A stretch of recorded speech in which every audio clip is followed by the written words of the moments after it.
Shabbat Shalom, amigos, ¿cómo están? Bendiciones, bienvenidos al Kabbalah Shabbat por Zoom de la comunidad Javerín Tobim. Estamos compartiendo este inicio de Shabbat aquí con los integrantes de la comunidad. Hicimos las brajot correspondientes, estuvimos alabando, adorando al Señor. Y lo que vamos a hacer ahora es compartir la enseñanza, la prédica, la bajada de línea que dio el Ruach HaKodesh, el Espíritu Santo del Señor, para esta reunión. Les recuerdo a las personas que se quieren sumar a la comunidad, nos pueden escribir un mail a comunidadjaverintobim@gmail.com y también se pueden suscribir gratuitamente a nuestro canal de YouTube, que es Comunidad Javerín Tobim. Bueno, voy a presentar el tema del día de hoy. El título de la enseñanza es Acá no entras, David. El título entonces es Acá no entras, David. Y vamos a hablar justamente de el gran rey de Israel, luego de lo que fue Yeshua, obviamente, que fue en hebreo David Amelech. David, el rey David. Amelech es el rey en hebreo. Melech es rey. Y vamos a comentar primero que obviamente fue un hombre que cometió grandes aciertos, por eso se lo destaca como un personaje tan importante dentro de la historia del pueblo de Israel, que sigue vigente hasta el día de hoy, obviamente a través de la palabra y su legado, pero también cometió enormes errores, algunos garrafales, hasta que fue sorprendente que los haya cometido una persona que buscaba tanto al Señor, que conocía tanto el poder, el amor y la misericordia del Señor. Entonces, ya para comenzar de lleno con el tema, vamos a ir directamente a la palabra. Aquellos que lo tienen, les voy a pedir que me acompañen al libro de 2 Samuel.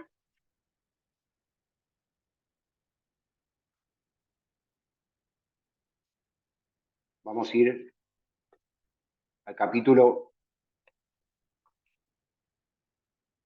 un segundito, vamos a ir al capítulo 5, versículos 6 al 10. 2 Samuel, capítulo 5, versículos 6 al 10. El título, en lo que es la versión Reina Valera, que tiene algunas diferencias, hubo algunas cosas que fueron adulteradas, dice, David toma la fortaleza de Sión, que sería Jerusalén, que en ese momento estaba en manos de los jebuseos, por eso se decía Jebús, ¿sí? Este pueblo. Y vamos ahora sí de lleno a la palabra.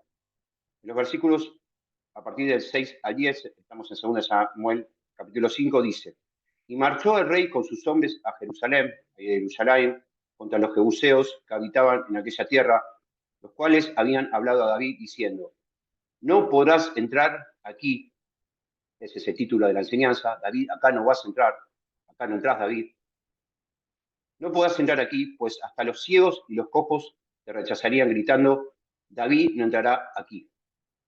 A ver, lo vamos a decir con una morada, es como que la selección de Francia le diga, acá hasta sin Mbappé te ganamos, ¿sí? Desafiaron nada más que al gran rey de Israel. Obviamente que no tenía miedo a nada. Ahí le contestaría, yo a vos te gano sin Messi y sin Di María. Pero vamos a ver lo que dice en realidad David.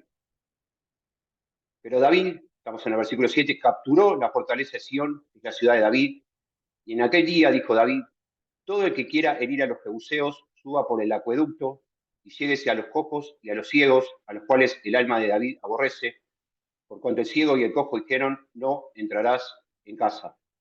Versículo 9, y habitó David en la ciudadela, y fue llamada ciudad de David, y desde Milo hacia adentro David edificó los alrededores y su propia casa. Y David se engrandecía cada vez más, porque Adonai Elohim Sebaot, el Dios de los ejércitos, eso es Sebaot, estaba con él. Estoy leyendo la versión BTX, Biblia textual, que es una de las más parecidas a los textos originales en español. Vamos a desmenuzar entonces un poquito estos pasajes para comprenderlos mejor. En el versículo 16, en el versículo 6, le dijeron los jebuseos a David, vos acá no entrás, ¿sí? Y es más, le agregaron, hasta con los ciegos y los cojos te cerramos. Eso es como decirle, de verdad, con los soldaditos más facilitos, con los más débiles, con eso te ganamos igual. Estaban, obviamente, acá decimos agrandados, y un poco de soberbia, confiando en su poderío militar. Pero estaban de alguna manera ninguneando, como decimos aquí, despreciando al rey que había ungido el Señor, del ejército más poderoso que había en ese momento, el ejército de Adonai. Versículo 7, obviamente David no se achicaba ante esto, y dice el versículo 7 que David conquistó igual la ciudad, más allá de esa advertencia. ¿Cuál fue? David, acá no entras, lo que da el título a la enseñanza de hoy. Él, obviamente, David no tenía al hombre porque él confiaba en Adonai. De hecho, hay un pasaje en uno de los salmos que David dice, cuando temo en ti confío. No quiere decir que no tenía miedo. Yo me imagino que David, cuando tuvo que enfrentar a Goliat, le agarró temor. Por ver un gigantón de 3 metros, tremenda lanza, tremendo escudo, que te dice que te va a arrojar a las aves del cielo, y él era más chiquitito, delgado, jueguecito. El miedo lo tenía, pero él confiaba en Dios. Esa es la gran ventaja que tenía. Él conocía a su Dios. David decía, Job de sí, cuando era un pastorcito, le dice Saúl, con osos y leones. David ya conocía el poder de Dios y era un gran adorador. Entonces, su fuerza no estaba en su destreza militar, con su habilidad, sino en el Señor. No es con fuerza ni con ejército, sino con tu Ruach HaKodesh, con tu Santo Espíritu. Y eso lo tenemos que usar cuando tenemos que enfrentar un gran desafío. Un Goliat, un pueblo que dice, acá vos no entras. Si el Señor determinó, vamos a entrar igual. Pero tenemos que saber en quién confiamos y quién nos dio la promesa de que vamos a entrar igual. Versículo 8. David dijo, justamente con los que se hicieron los arrogantes, los ciegos y los cojos, a eso les vamos a dar primero. Es lo que declaró. Primero a los ciegos y a los cojos. Versículo 9 y 10. David moró entonces en esa fortaleza, la conquistó. Jerusalén, nada más y nada menos, era el último bastión que tenía que conquistar y el más difícil. Y se engrandecía. ¿Y por qué dice la palabra? ¿Por qué David se engrandecía y por qué se expandía? Que es lo que estamos tratando de hacer con la comunidad. Porque Adonai estaba con él. La fuerza residía en Adonai. Él podía expandirse, podía vencer, podía avanzar porque Adonai estaba con él. Ese era su gran secreto. Vamos a establecer ahora un principio bíblico entonces. Cuando el Señor tiene una bendición asignada para vos, saquemos ahora de medio a David, para cada uno de nosotros, sea ministerio, salud, familia, trabajo, y a todos el Señor nos ha hecho promesas y si no están en la palabra para todos nosotros, por más oposición que presente el enemigo, si buscas la presencia del Señor, su Ruach HaKodesh, su Espíritu Santo, lo vas a terminar conquistando. Si Dios te lo prometió, vas a entrar igual. Si Dios te dijo, la salud la vas a recuperar, tu pareja la vas a recuperar, tu matrimonio se va a restaurar, tienes que buscar la dirección para que te lo indique. Cuando Él lo indicó, ya está hecho. ¿Por qué nosotros ahora vamos a Avellaneda a de a poquito meter gradualmente las reuniones y el grupo LED? Porque el Señor ya nos entregó no solo el lugar, el territorio nos entregó. La palabra es clara, lo decía Josué, todo lo que pise la planta de tu pie será vuestro. Entonces es creerlo y accionar, las dos cosas. Eso es lo que hace David.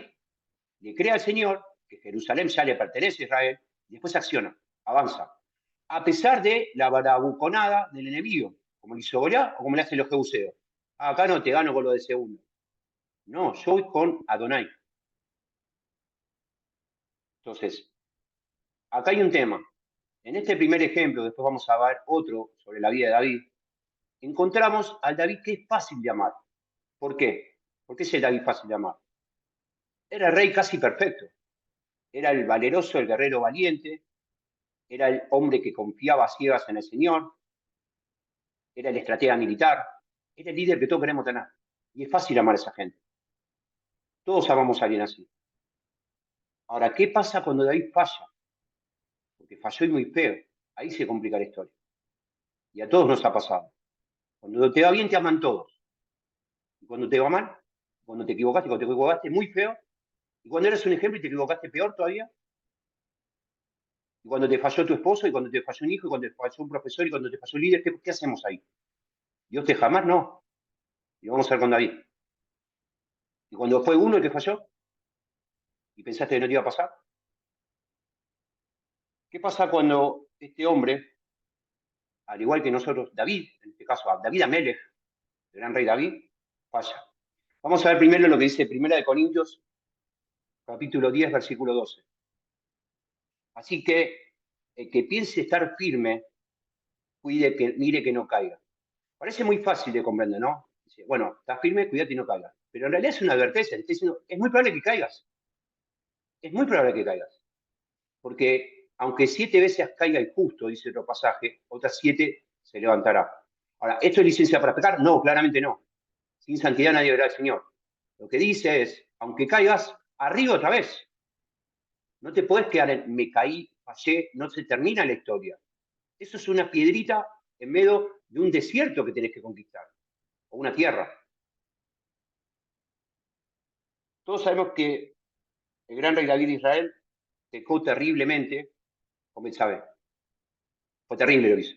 ¿Sí? O sea, se acostó con la mujer de uno de sus soldados fieles. De hecho, yo no creo que Betsabé haya sido tan inocente de ponerse a bañar justo frente a, a la terraza de su palacio, porque sí, yo creo que hubo un poco de complicidad en eso, pero en definitiva, bueno, pecaron los dos. Pero David tenía la autoridad de rey. La dejó embarazada y mandó a matar a su oficial, a su soldado de confianza, un hombre que mostró más dignidad que él, y lo llamó al palacio para, en un plan, tratar de tapar todo, lo invitó, lo emborrachó, lo invitó a que se quede, y el hombre dijo, no puedo, yo me tengo que quedar, y le dijo, anda a acostarte con tu esposa, para tapar todo, obviamente. Pero no puedo, mientras los soldados de nuestro ejército están peleando, yo no puedo hacer eso. Tenía más dignidad que David en ese momento, y él lo manda a matar. Y da una indicación, que lo dejen solo al frente más recio de la batalla, y Urias muere. Obviamente Dios vio todo. Eh, David pensaba que nadie iba a descubrir este plan maquiavélico. Entonces, ¿qué pasó? Que de repente el gran rey de Israel, que todos admiraban, que el pueblo, las mujeres decían, Saúl mató a miles y David mató 10.000, era hasta popular. Se había transformado del gran rey de Israel al adúltero, fornicario y asesino. Ahora, la pregunta es, ¿qué haríamos nosotros con alguien así? ¿Qué haría la mayoría de las iglesias con alguien así? ¿Qué haría la mayoría de las congregaciones con alguien así? De David, pedí perdón y ya está. No se reacciona así en realidad. Lo decimos. Lo más probable es que lo empiecen a mirar mal, que empiecen a murmurar. David, vos acá no entrás. Generalmente, creo que aquí no pasa, pero generalmente pasa que nosotros somos los que buscamos la santidad, somos los modelos hijos del Señor, no pecados, los que mostramos una imagen. La gran ventaja que tenía David es que él era sincero. Él era un hombre que hablaba verdad, al punto que la palabra lo define como un hombre conforme al corazón de Dios. El único que la palabra define como un hombre conforme al corazón, el rey David. El rey David que guerreaba, el rey David que mataba gigantes, el rey David que conquistó todo Israel, y el rey David que pegó. Vamos a ver lo que dice el libro de Hebreos, capítulo 12, versículo 14. Igual si no estamos haciendo una apología del pecado, tenemos que buscar la santidad, sin santidad nadie verá al Señor, y lo vamos a ver en la palabra ahora. Hebreos 12, 14 dice, seguid la paz con todos, shalom, y la santidad, sin la cual nadie verá al Señor. O sea que sí o sí tenemos que alcanzar la santidad, es un proceso, y hay momentos donde al hacer teshuvá, arrepentimiento, o camino correcto, inmediatamente somos limpiados por el Señor, y nos purifica y nos perdona. Pero acá viene el punto, no somos jueces, no somos jueces, juez es el Señor. Nosotros todos vamos a comparecer algún día ante el tribunal de Dios. Y acá tiene que quedar muy claro el concepto. Yo estoy hasta cansado de escuchar esto. La diferencia entre lo que es corrección o lo que es ser un atalaya y lo que es ser juez. Juez es Dios, punto. Hay algunos jueces establecidos, por ejemplo, como el libro de jueces. Los reyes podían juzgar. Y nosotros vamos al caso de Salomón, el rey Salomón, que había pedido sabiduría y por eso el Señor le dio sabiduría, riquezas y honra, porque le dio solamente sabiduría y eso a Dios le agradó. Se presentan dos rameras, dos prostitutas disputándose un mismo bebé, que decían que era de ellas, y el rey Salomón, con mucha sabiduría de Dios, dice, pártanlo al medio, córtenlo con una espada, y la verdadera madre dice, no, déselo a ella. Él se dio cuenta que no quería que muera, que era el hijo de esta mujer. Eso fue él, ¿qué hizo ahí? Y ese es el concepto de lo que es juzgar. Y lo tenemos que tener muy en claro. Juzgar es dictar sentencia. Es lo que hizo Salomón. Eso es juzgar. Si yo a un hermano le digo, esto que estás haciendo está mal, cambialo porque a Dios no le agrada, eso no es juzgar. Yo le estoy dando la posibilidad de parte del Señor que se dé cuenta que eso a Dios no le agrada. Eso es el deber de la atalaya, que es totalmente diferente a lo que es juzgar. Todos tenemos una función de atalayas, de alguna manera, ¿sí? Que es advertir el peligro. Juzgar es dictar sentencia, y el único que hace eso es el Señor, o en todo caso un juez de la nación, que tiene esa autoridad dada por Dios, porque toda autoridad es impuesta por Dios. Los reyes la tenían. Nosotros no tenemos esa autoridad, no somos jueces. Pero sí es nuestro deber advertir el peligro. Y ahí lo vamos a ver en Ezequiel, el libro de Ezequiel. Les pido que me acompañen.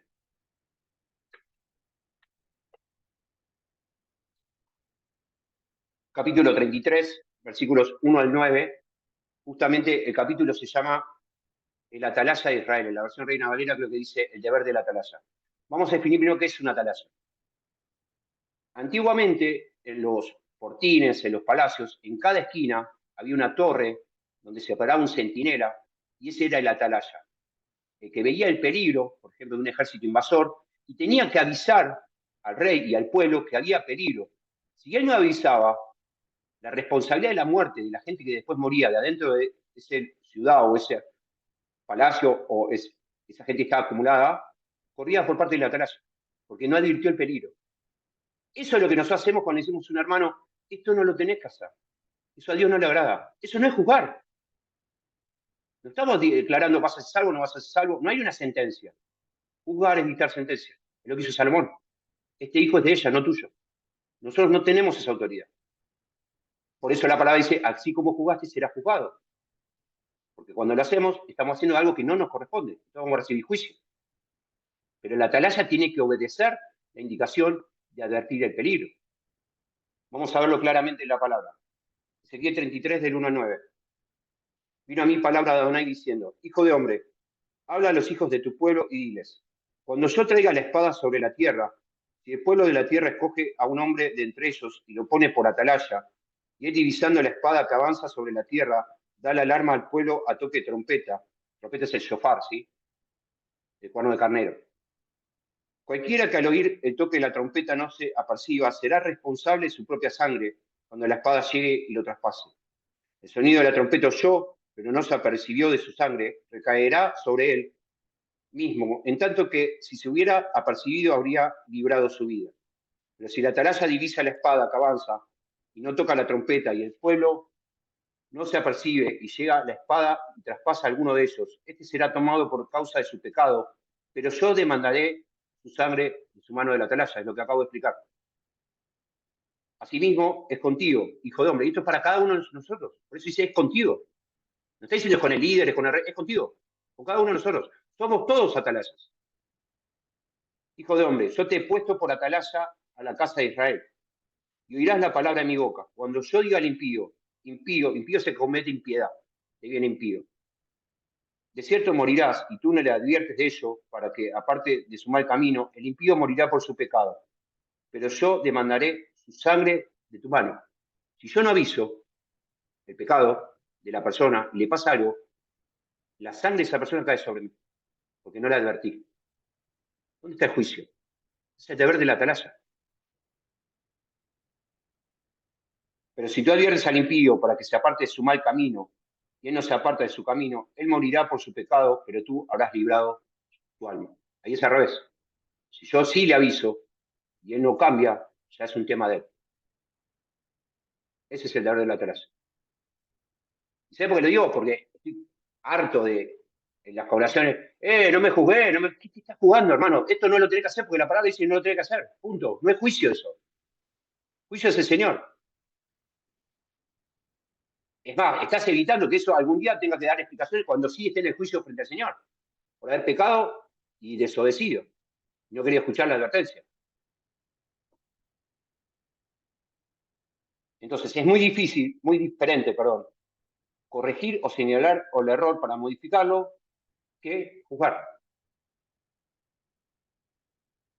Ahora, David, a pesar de los gravísimos errores que cometió, sabía que la solución, y ahí volvemos, porque era un hombre conforme al corazón de Dios, pasaba por, primero, arrepentirse, teshuvá, en hebreo, arrepentimiento y vuelta al camino correcto, eso es la teshuvá. No solo pido perdón, disculpa, me arrepiento y vuelvo al camino correcto. ¿Cuál es? Yeshua. Yo soy el camino, la verdad y la vida.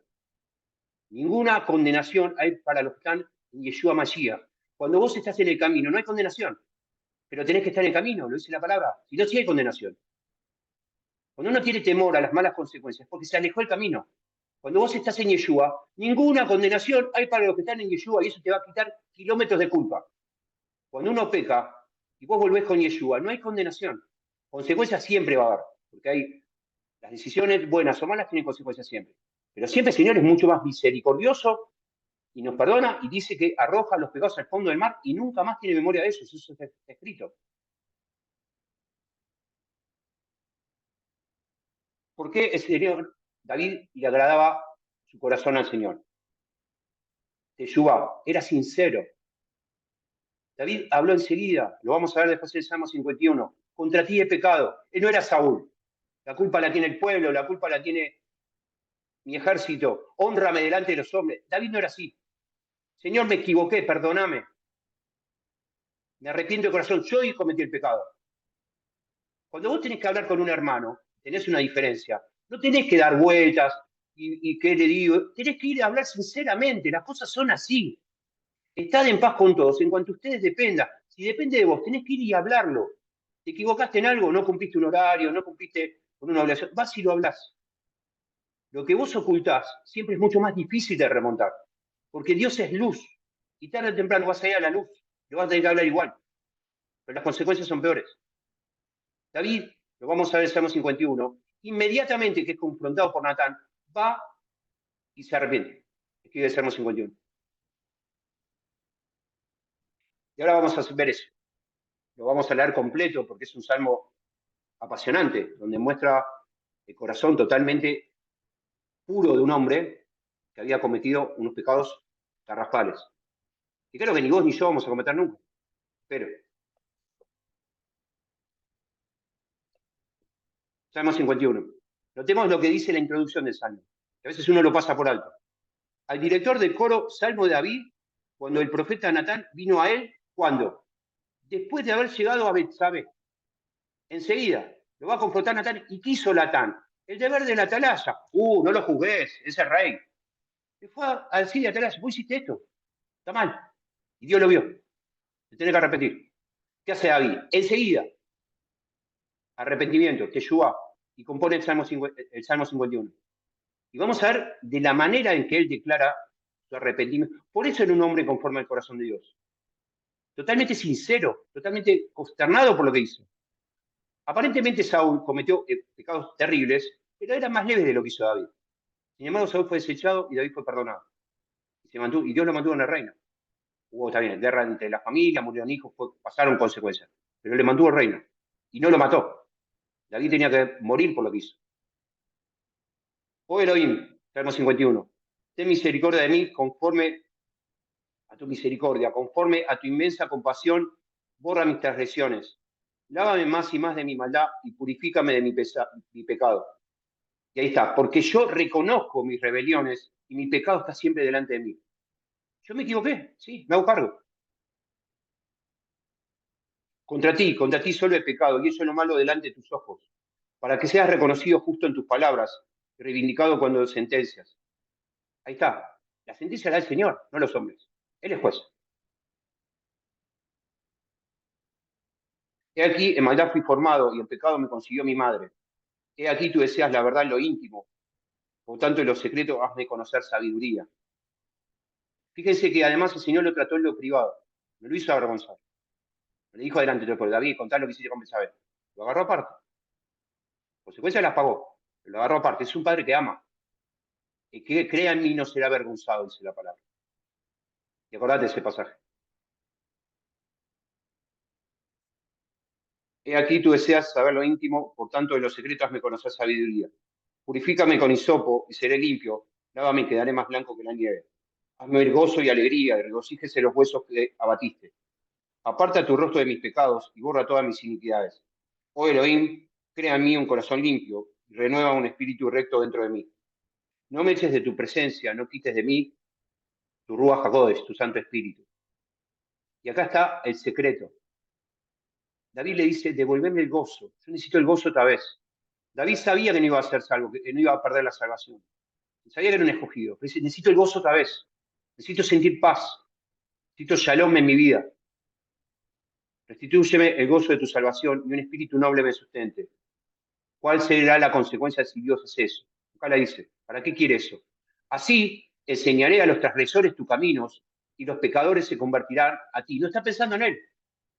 Devolveme ese corazón puro, porque yo quiero otra vez llegar a gente que crea en ti, restaurar almas. No, David no pensó en él. En el peor momento de su vida, cuando Dios lo podía haber desechado, no le está diciendo salvame, dice ayúdame, así puedo salvar almas. Ese es el corazón del siervo. No es pienso en mí. El otro primero, amarás a Dios con todo tu corazón, con toda tu alma, toda tu mente, y al otro primero como a ti mismo. Primero al otro. Y ahí es donde Dios te bendice a vos. Porque en el corazón del Señor está la... ¿Por quién murió Yeshua? No murió por él, murió por los demás. Ese es el ejemplo. Cuando vos dedicás tu vida al servicio de los demás, con todos los aciertos y errores que pueda tener, ese es el corazón que Dios siempre va a bendecir. Aunque te equivoques.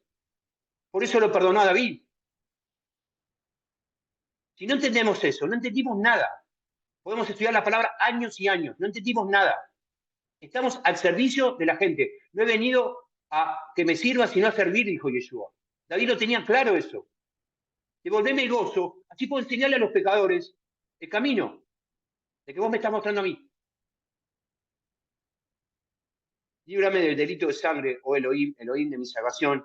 Mi lengua aguantará con gozo tu justicia. Oh Adonai, abre mis labios y mi boca proclamará tu alabanza. Porque no quieres sacrificio que solo daría, y si doy holocausto no lo aceptas. El sacrificio grato a Elohim es el espíritu quebrantado, el corazón contrito y humillado no despreciarás tú, oh Dios. Esto lo sabemos todos y lo decimos siempre. Haz bien con tu benevolencia, Sion, edifica los muros de Jerusalén. Entonces te agradarán los sacrificios de justicia, holocaustos y ofrendas enteramente quemadas. Entonces se ofrecerán novicios sobre tu altar.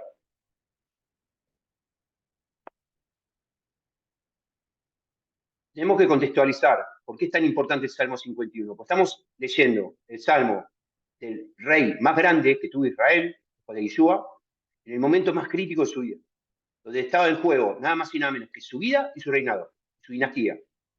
Y ahí lo compuso. Hay perlas ocultas enormes para nosotros allí. Por esta razón, más allá de sus aciertos y de sus errores, el Señor lo llamó como un hombre conforme a su corazón. Al homicida, al asesino, al fornicario. Pero el corazón de David está intacto. Él amaba a la gente. Se equivocado muy mal. Pero él amaba a la gente y sobre todo amaba a su Dios, a nuestro Dios.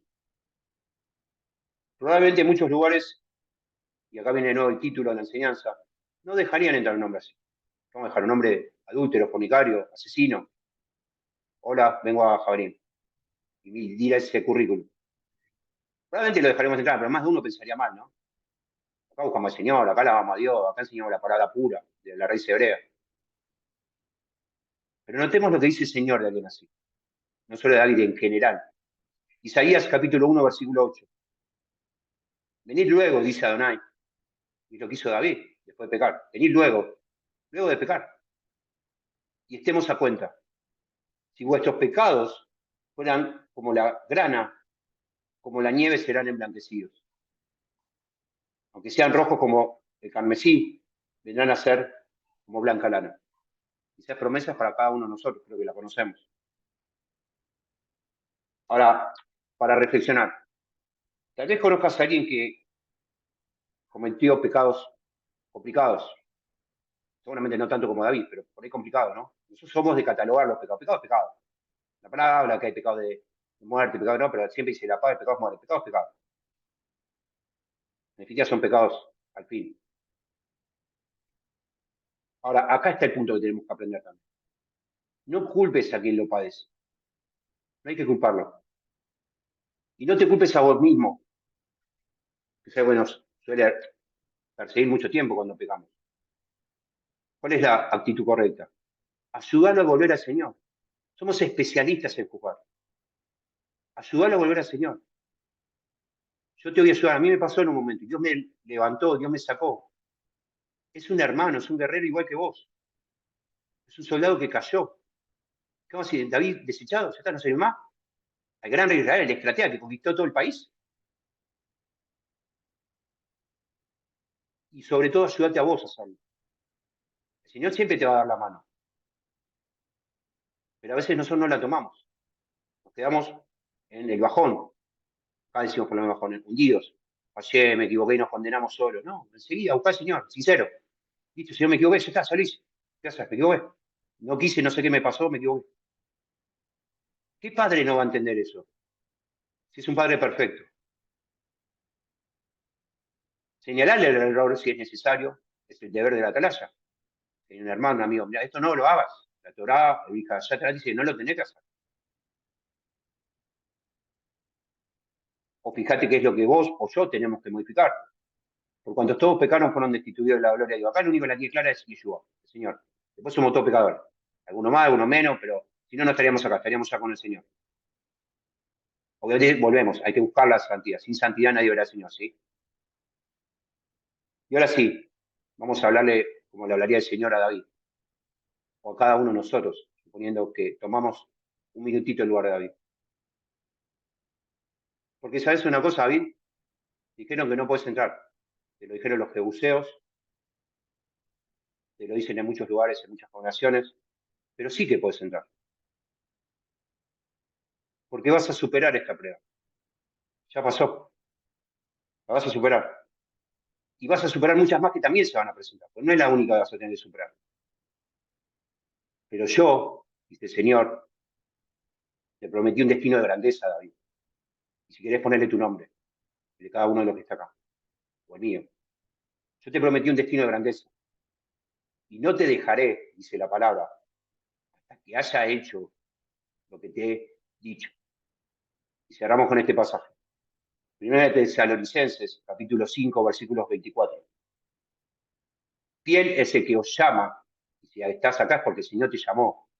Fiel es el que os llama, el cual también lo hará. Yo, Adonai, Ismael. Gracias amigos por compartir esta reflexión con todos nosotros. Para aquellas personas que se quieran sumar a la comunidad, nos pueden escribir un mail a comunidadjabrintovim@gmail.com y también se pueden suscribir gratuitamente a nuestro canal de YouTube que es Comunidad Jabrintovim. Nos vemos si Dios quiere en la próxima. Shabbat Shalom Lekulam, Shabbat Shalom para todos. Toda Rabá. Muchas gracias.